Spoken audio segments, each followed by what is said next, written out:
The rain fell softly on the cracked sidewalks of Maplewood, painting silver ripples across puddles as the old neon diner sign flickered in the distance. Rosie's Place. Inside, the smell of freshly brewed coffee and sizzling bacon mingled with the faint sound of old jazz playing from a dusty speaker. At a corner table, a man in a grease-stained jacket checked his watch nervously, wiping his hands on his jeans. His name was Ethan Cole, a small-town mechanic with a good heart and calloused hands that had built fixed and held onto too much. He wasn't supposed to be here, not really. His friend Danny had set him up on a blind date, swearing that, she's sweet, kind, and just your type.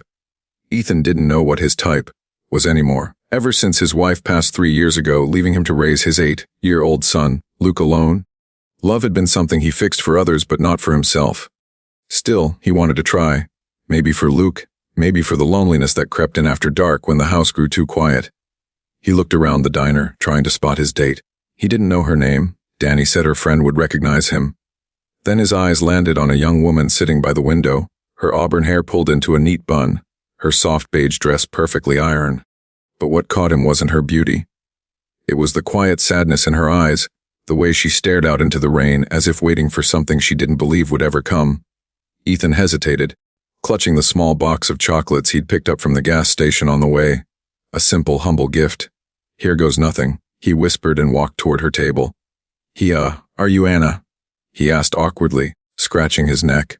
The woman blinked, startled. Oh, yes, she said softly.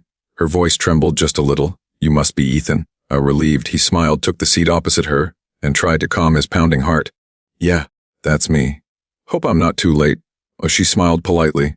Not at all. For a moment there was silence, the kind that feels both comfortable and fragile. Then he noticed the metal wheelchair tucked beneath the table, and his eyes flickered with understanding. She caught its glance but didn't flinch. Instead, she offered a small, knowing smile. You can ask, she said quietly. Most people do. He shook his head quickly. No, I wasn't. I mean, it's not my place. Her eyes softened. It's okay. I was in a car accident 3 years ago. Lost movement in both legs. Ethan's chest tightened, but not with pity. It was admiration. There was strength in the way she said it. Calm acceptance that came only from surviving something that could have broken a person completely. I'm sorry, he said sincerely. That must have been tough. She looked down at her tea, her reflection rippling in it. It was, she admitted. Still is some days. The conversation that followed was unexpected. They talked about everything, her love for painting, his small repair shop, her therapy routines, his son's fascination with toy cars. The laughter came naturally, soft at first, then full and warm. The world outside blurred into rain and light, as if time itself had paused to listen. An hour passed, then 2. Ethan couldn't believe how easy it was, how real it felt. He hadn't laughed like this in years. When she mentioned her favorite artist, he made a mental note to look it up. When she described the sound of the ocean at night, he imagined taking her there someday. It was insane. He'd only just met her. But something about her voice, her courage, her quiet fire stirred something in him he thought had died long ago. As they finished dessert, the door opened, and a tall man in a dark suit stepped inside. His eyes locked onto their table with sudden tension. The air shifted. The waitress straightened instantly, whispering, "That's Mr. Whitmore?" Ethan frowned slightly. The man looked familiar. His face had appeared on billboards around town. Isn't that? Before he could finish, the man strode over and placed a firm hand on Anna's shoulder. Sweetheart, what are you doing here? Ethan froze. Sweetheart. Anna's smile vanished. Dad, please. Dade? Ethan echoed, stunned. The man turned to him, his expression hard. Who are you? Ethan stood slowly, extending a hand. Ethan Cole, sir. I was just... But the man didn't take his hand. You were just what? Sitting with my daughter. Do you have any idea who she is? Anna's cheeks burned. Dad, stop it. Please, Mr. Whitmore? Yes, the Robert Whitmore, CEO of Whitmore Industries, glared at Ethan like he was dirt under his shoe. You think this is funny? My daughter doesn't go on dates with mechanics. The words sliced through Ethan like glass. He could feel the eyes of everyone in the diner on him. Whispers, pity, judgment. His jaw tightened. It was a mistake, he said quietly, his voice strained. I didn't mean to. Anna's voice broke through. Dad, please stop. I invited him. Her father turned to her sharply. You what? I invited him? She repeated, trembling now. He's kind, he listens, and he didn't treat me like I was broken. Her voice cracked, but she held her ground. He's the first person who made me feel normal again. Ethan's heart twisted.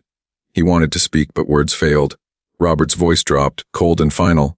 Get out. For a long second, Ethan stood there, torn between pride and pain. Then, with a heavy heart, he nodded, grabbed his jacket, and walked out into the rain. Anna called his name, but he didn't turn back, not because he didn't care, but because he cared too much. As the door swung shut behind him, the sound of the rain swallowed everything. He stood on the sidewalk, soaked and trembling, wondering how something that felt so right could end so wrong. He didn't know it yet, but that night, that mistake, would change both of their lives forever.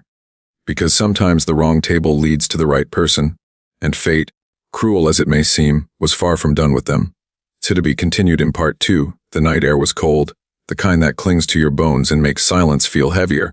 Ethan walked toward his old pickup, each step echoing with the weight of humiliation and heartbreak. The rain hadn't stopped. It seemed to pour harder now, matching the storm inside him. He sat in the truck, his hands gripping the steering wheel as his breath fogged the windshield. For a long moment he didn't move. He thought about Anna, her gentle laugh, her bright eyes, the way she looked at him like she saw something more than grease and rust. And then he thought of her father's voice, sharp and filled with disgust. My daughter doesn't go on dates with mechanics. The words stung. They reminded him of every door that had ever been slammed in his face, every job he'd lost, every time someone told him a man like him didn't belong anywhere near people like them. But deep down, beneath the pain, something else stirred, a quiet strength. He started the engine, the old truck crawling to life, and drove home through the rain. Luke was already asleep when he got there, his small form curled up on the couch under a blanket. Ethan watched his son for a while, brushed a hand over his messy hair and whispered, "We're gonna be okay, buddy." He wanted to believe it. Days passed, then weeks. The blind date felt like a dream he wasn't supposed to have, but sometimes when he was working under a car at the shop, he'd catch himself thinking about her calm voice, her courage. He didn't know why she haunted him.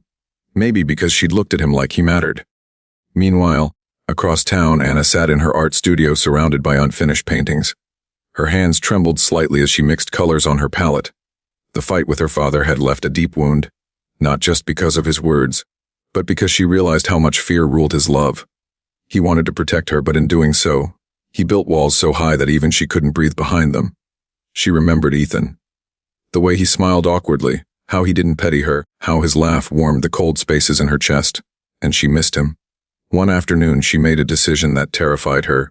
She wheeled herself into her father's office. The giant glass windows overlooked the city, and the man behind the desk barely looked up as she entered. "Dad," she said softly, "we need to talk." Robert sighed. "If it's about that mechanic." "It is." He set his pen down and looked at her, his expression controlled but wary. "Anna, I know you think he's different, but people like that—" "People like what?" she interrupted, her voice trembling. "Hardworking." "Honest, Kend." He hesitated. "Is not from our world." "Neither am I anymore," she whispered. "That world, your world, it doesn't fit me, Dad. I don't care about money or status or what people think. Ethan made me feel human again." Her father leaned back, conflicted. "And what if he leaves, Anna? What if he can't handle your life?" She met his gaze. "Then at least I'll know he was real while he was here." Robert looked away, his jaw tightening, but deep down her words struck something in him, the same something that had once known love before fear took its place. That night Anna did something brave. She asked her driver to take her to Maplewood Repair, Ethan's garage. When she arrived, the place was quiet, just the hum of a radio and the sound of metal tools clinking. Ethan was under a car, grease on his hands. When he heard the soft sound of wheels against concrete, he rolled out from under the car, and for a moment his heart stopped. She was there. "Anna," he breathed. She smiled nervously. "Hi, Ethan." He stood quickly, wiping his hands on a rag. "What are you doing here?" "Why, I owed you an apology," she said quietly. "And I needed to see you." He shook his head. "You don't owe me anything." "I should have known it was a mistake." "It wasn't?" she said, her voice trembling. "You were at the wrong table, but it was the right night. You made me laugh for the first time in years. You made me feel alive." Her eyes glistened. "And I don't care what my father thinks. I just care about what's real." Ethan didn't move for a moment. He could hear the rain tapping the roof again, soft and steady. He'd spent his whole life believing people like her lived in another world. But right now that world didn't matter. Only she did. He took a slow step closer. "You really mean that?" She nodded. "I do." He smiled. That slow, gentle smile that reached his eyes. "Then I guess I'm glad I sat at the wrong table." She laughed, tears slipping down her cheeks. He knelt beside her, their hands meeting, Rough and delicate, strong and fragile. Two lives that never should have crossed, yet somehow fit perfectly. In the weeks that followed, their bond grew stronger. Ethan taught her son Luke how to fix bikes, and Anna painted again, her canvases now full of color and light. She started physical therapy with new determination, not because she wanted to walk again, but because she wanted to live again. Even Robert began to see the truth. Watching Ethan care for his daughter, seeing the way she smiled again, the light back in her eyes. One evening he visited Ethan's shop alone. "I was wrong," he said quietly. Ethan looked up, surprised. Robert continued, his voice heavy with emotion. "I saw the way you look at her. No man ever looked at my daughter like that, not even the ones who could walk beside her." He paused, swallowing hard. "She's happy. And that's all that matters." Ethan nodded respectfully. "I'd never hurt her, sir." "I know," Robert said softly. "That's why I came here." He offered his hand, the same hand he once refused to shake. "Welcome to the family, son." Ethan hesitated only a moment before taking it. Their handshake wasn't just an agreement. It was a bridge built over pride, fear, and forgiveness. Months later, Anna's art gallery reopened, filled with her paintings, her story written in color. One of them stood out. A small diner table, rain outside, 2 cups of tea untouched. She titled it the wrong table. Ethan stood beside her at the opening, holding her hand as she smiled at the crowd. Reporters asked her what the painting meant. She looked at Ethan and said, "It means sometimes fate doesn't make mistakes. It just takes the long way around." The audience clapped softly, moved by her words. Ethan leaned close and whispered, "Guess we both got lucky." Anna smiled. "No," she said. "We got love, and that's rarer." As the lights dimmed and the music played, they stood together, the poor mechanic and the CEO's paralyzed daughter. Proof that love doesn't need perfect timing, perfect people, or perfect circumstances. It just needs courage, and somewhere, beyond the sound of applause and soft rain outside, fate smiled quietly, knowing it had done its job.